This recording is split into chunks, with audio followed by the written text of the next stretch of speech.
सुरक्षा के कड़े इंतजाम के बाद 169 दिन बाद फिर से चली मेट्रो। मेट्रो में सवार होकर खुश दिखे यात्री, मास्क और दूरी के साथ सफर करते दिखे यात्री। सुशांत सिंह राजपूत मामले में एनसीबी की रिया से लगातार दूसरे दिन पूछताछ में रिया से पूछे कई सवाल। वहीं रिया ने सुशांत की बहन के खिलाफ धोखाधड़ी का मामला कराया दर्ज। ब्राजील को पछाड़कर दुनिया में दूसरे नंबर पर पहुंचा भारत। पिछले 24 घंटे में 90,000 से ज्यादा आए नए मामले। महाराष्ट्र और दिल्ली में भी कोरोना ने पकड़ी रफ्तार। हालांकि दिल्ली में मेट्रो सेवा एक बार फिर से शुरू हो गई है। जी हां, सोमवार से मेट्रो एक बार फिर से अपने ट्रैक्स पर दौड़ने लगी है, जिसके बाद यात्रियों के चेहरे पर खुशी देखने को मिली। कोरोना के चलते यात्री काफी सावधानी बरतते हुए भी नजर आए। और जैसे दिल्ली में प्रतिदिन केसेस बढ़ रहे हैं कोरोना के, तो साथ ही प्रशासन ने भी काफी पुख्ता इंतजाम किए हुए हैं। देखें ये स्पेशल रिपोर्ट। दिल्ली मेट्रो आपकी सेवा में फिर हाजिर है। 5 महीने से भी लंबे वक्त के बाद सोमवार से येलो लाइन पर मेट्रो सेवाएं सीमित समय के लिए शुरू हो गई हैं। मेट्रो तो शुरू हो गई है, लेकिन इस दौरान सरकार की ओर से जारी प्रोटोकॉल का भी पूरा ख्याल रखा गया है। मेट्रो स्टेशनों पर सैनिटाइजेशन का पूरा इंतजाम किया गया है। साथ ही लोग भी मास्क लगाकर स्टेशनों पर पहुंच रहे हैं। इसके अलावा पहले दिन मेट्रो में यात्रियों की संख्या भी काफी कम नजर आई। अरसे बाद शुरू हुई मेट्रो में यात्रियों में उत्साह भी देखते ही बन रहा है। काफ़ी करीब 5 महीने हो गए बंद हुए और काफ़ी अच्छा लग रहा है। और देखा मैंने मेट्रो स्टेशन में काफ़ी प्रॉपर सैनिटाइजेशन किया गया है। और जो भी मतलब यहाँ के लोग हैं काफ़ी मतलब कोऑपरेट किए और काफ़ी अच्छा लगा यहाँ पे। क्या अपनी सेफ्टी के तौर पे आपको कहीं ना कहीं सेटिस्फैक्शन है, क्योंकि पब्लिक ट्रांसपोर्टर डर रहा है? हाँ जी। हमारे सेफ्टी में दिल्ली मेट्रो और या फिर आपका दिल्ली गवर्नमेंट बहुत अच्छा काम किया है। काफ़ी सैनिटाइजेशन किया गया है और पूरा पैसेंजर्स का मतलब सेफ्टी के लिए बहुत अच्छे मेजर्स इन्होंने वो किए हैं, शुरुआत की है। पहले दिन के मुकाबले भीड़ कम है, मतलब लोगों हाँ जी। पहले दिन के मुकाबले भीड़ काफ़ी कम है और बहुत सारे लोग को एक्चुअली पता नहीं है, क्योंकि कुछ ही लिमिट्स ऑफ गेट्स खुले हुए हैं। जैसे यहाँ पे हम लोग काश्मीरी गेट चढ़े तो वहाँ पे गेट नंबर 7 और गेट नंबर 4 है, ठीक है। तो इस वजह से हो सकता है कि बहुत सारे लोग को जानकारी नहीं मिल पाती हो कि प्रॉपर गेट नंबर्स, उस वजह से भी कुछ कम लोग आए हैं। नियम न टूटे और सावधानी पूर्वक मेट्रो चले, भीड़ मैनेज की जा सके, इसके लिए स्टेशंस पर पर्याप्त संख्या में सुरक्षा कर्मी मौजूद हैं। उसका समाधान भी दिल्ली पुलिस के अधिकारी मुस्तैदी से कर रहे हैं। मेन जो आउटसाइड पर डिप्लॉयमेंट है, जहाँ से क्राउड को फर्स्ट कंट्रोल करना है, दिल्ली पुलिस का अपना डिप्लॉयमेंट है, जहाँ से हम लोग वहाँ पे मास्क हो गया है, सोशल डिस्टेंसिंग हो गई, इसको मेंटेन कर रहे हैं। दूसरा पॉइंट है चेकिंग का पॉइंट है, जहाँ पे CISF और DMRC के स्टाफ हैं। ये दूसरा हमारा पॉइंट है।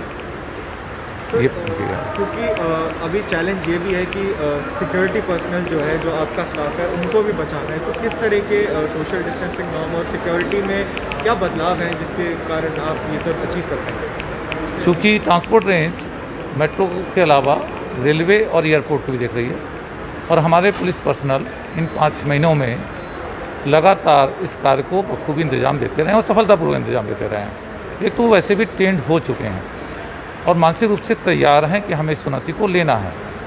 तो हमारे स्टाफ सोशल डिस्टेंसिंग या किस प्रकार से अपना बचाव करना है, मास्क पहनना है, सैनिटाइज़र का इस्तेमाल करना है, ये हमने उपलब्ध भी कराए हैं लोगों को। तो ये निश्चित रूप से वो अपना इस बचाव के लिए ध्यान रखेंगे। देखिए, बहुत दिनों बाद ये 5 महीने बाद मेट्रो शुरू हो रही है। हम जो यहाँ दिल्ली की जनता है उसको स्वागत करते हैं और सबसे निवेदन करते हैं कि जो सरकार के आदेश हैं उनका पालन करें, सोशल डिस्टेंसिंग को मेंटेन रखें। और हम उन लोग जो भी लोग आएंगे उनके साथ बड़े आदर से, बड़े रिक्वेस्ट से उनसे बोलेंगे, उनसे रिक्वेस्ट करेंगे कि वो डिस्टेंस को बना के रखें। हमारा काम है उनको फैसिलिटेट करना। तो उसमें हमने सारे स्टाफ को ब्रीफ कर रखा, किसी के साथ कोई मिसबिहेव नहीं करेगा, कोई मिसकंडक्ट नहीं करेगा। उन्हें बताना है कि अपने जो नियम है उनका पालन करना है। उनका स्वास्थ्य, उनकी सेहत की चिंता हमें भी है और डिस्टेंस मेंटेन रहेगी तभी वो हेल्दी रहेंगे। और इसके लिए हमने 32 स्टेशन इस बार जो हमारे शुरू हुए हैं, सब पे हमने इंतजाम रखे हुए हैं, फोर्स लगाई हुई है। उन सबको ब्रीफ कर रखा है कि जो जनता आए उसको फैसिलिटेट करें और उनको बताएं कि कैसे कैसे जाना है, ताकि किसी को कोई दिक्कत न हो। दिल्ली पुलिस के साथ साथ DMRC ने भी कमान संभाल रखी है। वहीं DMRC के डायरेक्टर ने भी सुबह से ही तैयारियों का जायजा लिया। मैं अभी मालवीय नगर से खुद ट्रेन में चलकर आ रहा हूं और यहाँ राजीव चौक अभी उतरा हूं। रास्ते में मैंने कई पैसेंजर से भी इंटरेक्शन किया और सारी व्यवस्था का जायज़ा लिया। मैंने जिन पैसेंजर्स के साथ में इंटरेक्ट किया वो पूरी तरह से संतुष्ट थे हमारी तैयारियों से पूरी तरह से संतुष्ट थे और वो ये कॉन्फिडेंट थे कि जो मेट्रो ने अरेंजमेंट किए हैं उससे मेट्रो ट्रैवल बिल्कुल सेफ़ है। ये बहुत बड़ी चीज़ है कि पैसेंजर्स हमारे सिस्टम के लिए कॉन्फिडेंट हैं कि यहाँ पर ट्रैवल करना बिल्कुल सेफ़ है। हमने बहुत अरेंजमेंट सारे स्टेशंस पे किए हैं। सैनिटाइजेशन का अरेंजमेंट है, हम थर्मल स्क्रीनिंग कर रहे हैं, सोशल डिस्टेंसिंग के लिए हमने पूरी व्यवस्था की हुई है। जहाँ जहाँ पर भीड़ लगने की उम्मीद है वहाँ पर हमने अधिक हमारे ऑफिसर्स को और सुपरवाइजर्स को नियुक्त किया है और हमें CISF से पूरा सहयोग मिल रहा है। Delhi police, Haryana police, Uttar Pradesh police, सब पुलिस वाले भी हमको सहयोग कर रहे हैं। और यहाँ पर हमने ट्रेन के अंदर भी बैठने के लिए एक सीट छोड़कर एक बैठने के लिए स्टिकर लगाए हुए हैं। ज़मीन पर भी हमने स्टिकर लगा रहे हैं कि थोड़ी डिस्टेंस 1 मीटर की डिस्टेंस कम से कम मेंटेन करके पैसेंजर्स बैठें। तो मैं समझता हूं कि हमारे पैसेंजर्स हमारी व्यवस्थाओं से काफ़ी संतुष्ट हैं। कोच के भीतर सीटों पर सोशल डिस्टेंसिंग के लिए स्टिकर्स लगाए गए हैं। जिस सीट पर स्टिकर लगा है उसे छोड़कर अगली सीट पर बैठना है। समयपुर बादली से हुड्डा सिटी सेंटर के बीच मेट्रो सुबह 7 बजे से 11 बजे तक और शाम को 4 बजे से रात 8 बजे तक मिलेगी। सुशांत सिंह राजपूत मामले में एनसीबी फुल एक्शन में है। शौविक चक्रवर्ती और सैमुअल मिरांडा को अपनी कस्टडी में लेने के बाद आज लगातार दूसरे दिन रिया चक्रवर्ती से एनसीबी ने पूछताछ की है। इस केस में रोजाना कोई ना कोई नया मोड़ जरूर आता है। इसी के साथ रिया चक्रवर्ती ने सुशांत सिंह राजपूत की बहन प्रियंका सिंह और डॉक्टर के खिलाफ धोखाधड़ी का केस दर्ज किया है। देखिए, सुशांत सिंह राजपूत केस में एनसीबी की जांच जारी है। रिया चक्रवर्ती अभिनेता सुशांत सिंह राजपूत की मौत के संबंध में ड्रग्स एंगल मामले की जांच के सिलसिले में लगातार दूसरे दिन सोमवार को एनसीबी के सामने पेश हुई। वहीं रिया ने मुंबई पुलिस में सुशांत की बहन प्रियंका सिंह और राम मनोहर लोहिया अस्पताल के डॉक्टर तरुण सिंह के खिलाफ फर्जी प्रिस्क्रिप्शन बनाने के खिलाफ शिकायत भी दर्ज कराई है। दूसरी तरफ संदीप सिंह ने अब उन व्हाट्सएप चैट को सार्वजनिक किया है जो सुशांत और संदीप के बीच के हैं और सुशांत की मौत के दिन सुशांत की बहन मीतू दीदी से हुई चैट भी शामिल है। संदीप ने कहा वो मजबूर होकर अब सामने आए हैं क्योंकि पिछले दिनों जिस तरह के आरोप उन पर लग रहे हैं, उनकी बहन और मां को सोशल मीडिया पर गाली दी जा रही है और उस पर आरोप लग रहे हैं कि वो देश छोड़कर भागने की फिराक में है। संदीप ने अपने ऊपर लगे सभी आरोपों को बेबुनियाद बताया है। प्रधानमंत्री नरेंद्र मोदी ने राष्ट्रपति रामनाथ कोविंद के साथ राष्ट्रीय शिक्षा नीति पर राज्यपालों के सम्मेलन के उद्घाटन सत्र को संबोधित किया। इस दौरान पीएम मोदी ने नई शिक्षा नीति पर विस्तार से चर्चा भी की। देखिए, मोदी सरकार नई राष्ट्रीय शिक्षा नीति की घोषणा कर चुकी है। राष्ट्रीय शिक्षा नीति पर राज्यपालों के सम्मेलन को प्रधानमंत्री नरेंद्र मोदी और राष्ट्रपति रामनाथ कोविंद ने वीडियो कॉन्फ्रेंसिंग के माध्यम से संबोधित किया। राष्ट्रीय शिक्षा नीति पर राज्यपालों के सम्मेलन के उद्घाटन सत्र को संबोधित करते हुए पीएम मोदी ने कहा कि जैसे विदेश नीति देश की नीति होती है, रक्षा नीति देश की नीति होती है, वैसे ही शिक्षा नीति भी देश की ही नीति है। जैसे विदेश नीति किसी सरकार की नहीं, देश की विदेश नीति होती है, रक्षा नीति किसी सरकार की नहीं, देश की रक्षा नीति होती है, वैसे ही शिक्षा नीति भी कौन सरकार है, किसकी सरकार है, कौन बैठा है, कौन नहीं बैठा है, उसके आधार पर नहीं चलती है।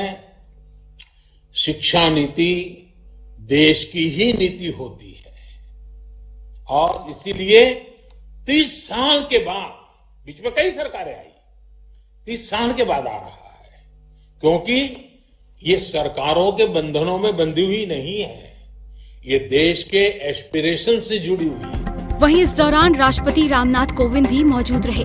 राष्ट्रपति ने अपने संबोधन में कहा कि 1968 की शिक्षा नीति से लेकर नई शिक्षा नीति तक एक स्वर से केंद्र व राज्य सरकारों को मिलकर सार्वजनिक शिक्षा के क्षेत्र में जीडीपी के 6% खर्च करने का लक्ष्य पूरा करने पर जोर देना चाहिए। इस शिक्षा नीति के क्रियान्वयन में राज्यपालों की महत्वपूर्ण भूमिका होगी। वर्तमान में 400 से अधिक राज्य विश्वविद्यालयों तथा उनसे संबद्ध 40,000 से अधिक महाविद्यालयों में 2.5 करोड़ से अधिक विद्यार्थी शिक्षा प्राप्त करते हैं। इस दृष्टिकोण से राज्य विश्वविद्यालयों के ऊपर एक विशेष जिम्मेदारी है। अधिकांशतः राज्यपाल ही इन विश्वविद्यालयों के कुलाधिपति हैं। विश्वविद्यालयों, महाविद्यालयों, संस्थाओं तथा अन्य स्टेक होल्डर्स के साथ संवाद और समन्वय स्थापित करके शिक्षा नीति को कार्य रूप देने में राज्यपालों को अपना योगदान देना है। मुझे बताया गया है कि कुछ राज्यों ने वर्चुअल सम्मेलन आदि के माध्यम से शिक्षा नीति के क्रियान्वयन की दिशा में परामर्श प्रारंभ भी कर दिया है। ऐसे सभी प्रयास सराहनीय हैं। सामाजिक न्याय और व्यक्तिगत उन्नति का सबसे प्रभावी माध्यम शिक्षा होती है। समाज के भविष्य को बेहतर बनाने के लिए शिक्षा में निवेश करने से बेहतर अन्य कोई निवेश नहीं हो सकता। 1968 की शिक्षा नीति से लेकर इस शिक्षा नीति तक एक स्वर से निरंतर यह स्पष्ट किया गया है कि केंद्र व राज्य सरकारों को मिलकर सार्वजनिक शिक्षा के क्षेत्र में जीडीपी के 6% निवेश का लक्ष्य रखना चाहिए। बता दें कि मोदी सरकार की ओर से करीब 34 साल बाद देश की नई शिक्षा नीति पेश की गई है। एक कमेटी के द्वारा लंबे समय तक के मंथन के बाद कई सुझाव पेश किए गए थे, जिन्हें पास किया गया। इसके तहत शुरुआती वक्त में ही बच्चों को पढ़ाई के साथ प्रैक्टिकल शिक्षा, उच्च शिक्षा में रोजगार के अवसरों को पैदा करना जैसे बड़े फैसले लिए गए हैं। में कोरोना की स्पीड बहुत तेजी से बढ़ रही है। पिछले 24 घंटे में 90,000 से ज्यादा मामले सामने आए हैं, जिसके बाद देश में आंकड़ा 42 लाख के पार पहुंच चुका है और इन आंकड़ों के साथ अब भारत दुनिया में दूसरे नंबर पर आ चुका है कोरोना मामलों में। देखिए रिपोर्ट। ब्राजील को पछाड़कर भारत दुनिया का दूसरा सबसे ज्यादा कोरोना संक्रमित देश हो गया है। भारत में 42 लाख से ज्यादा केस सामने आ चुके हैं। देश में पिछले 24 घंटों में रिकॉर्ड 90,802 नए मामले सामने आए। वहीं 1,016 लोगों की जान चली गई। देश में अब कुल कोरोना संक्रमितों की संख्या 42,04,613 हो गई है। महाराष्ट्र में कोरोना वायरस के मामले रोज नए रिकॉर्ड बना रहे हैं। बीते 24 घंटों में आए नए मामलों ने अब तक के सभी रिकॉर्ड तोड़ दिए हैं। राज्य में 23,350 नए मरीज सामने आए, जबकि 328 संक्रमितों की मौत दर्ज की गई। अब कुल संक्रमितों की संख्या बढ़कर 9,07,212 तक पहुंच चुकी है। दिल्ली में कोरोना के नए मामले एक बार फिर 3,000 के पार पहुंच चुके हैं। रविवार को 3,256 नए मामले सामने आए। इसी के साथ दिल्ली में अब तक कोरोना के 1,91,449 मामले आ चुके हैं, जिसमें से 1,65,973 मरीज ठीक हो चुके हैं। वहीं उत्तर प्रदेश में कोरोना वायरस संक्रमण के मामले बढ़ते ही जा रहे हैं। रविवार को राज्य में 6,518 नए लोग कोरोना पॉजिटिव में रहे। इसी के साथ उत्तर प्रदेश में अब कोरोना के कुल मामले 2,66,283 हो गए हैं। वहीं दुनिया में अभी संक्रमण के सबसे ज्यादा मामले अमेरिका में हैं, लेकिन हर दिन अमेरिका से कई ज्यादा कोरोना मामले भारत में मिल रहे हैं। उत्तर प्रदेश के कुशीनगर में बेकाबू भीड़ ने एक शिक्षक की हत्या के आरोपी को पीट कर मार डाला। सैकड़ों की भीड़ इतनी ज्यादा उग्र थी कि वहां मौजूद पुलिस भी कुछ नहीं कर पाई और पुलिस के सामने ही उस शख्स को पीट कर मार डाला गया। देखिए रिपोर्ट। उत्तर प्रदेश के कुशीनगर जिले में सोमवार सुबह एक शिक्षक की हत्या करके भाग रहे आरोपी को भीड़ ने पीट कर मार डाला। आरोपी पुलिस के सामने सरेंडर करना चाहता था, लेकिन इससे पहले ही आरोपी को भीड़ ने दबोच लिया। ग्रामीणों ने बदमाश को पकड़कर खूब पीटा। सैकड़ों की भीड़ से मार खा रहे हमलावर की मौके पर ही मौत हो गई।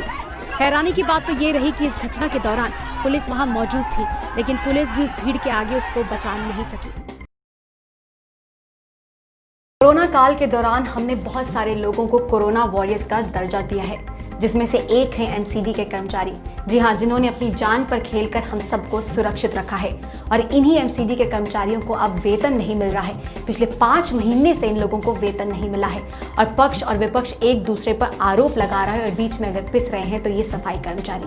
तो आज आपको आईएनएस टीवी के कैमरे की नज़र से कुछ ऐसी ही तस्वीरें दिखाएंगे जो अब डिमांड कर रहे हैं कि हमें पैसा दो वरना धरना जारी रहेगा। कोई भी नेता हो, अभिनेता हो या कोई पार्टी वर्कर, सबकी डिमांड एक ही है। कोरोना काल ने सबकी जेब खाली कर दी है। अब अगर समय पर सैलरी नहीं मिलती तो आपका गुस्सा आना जायज है।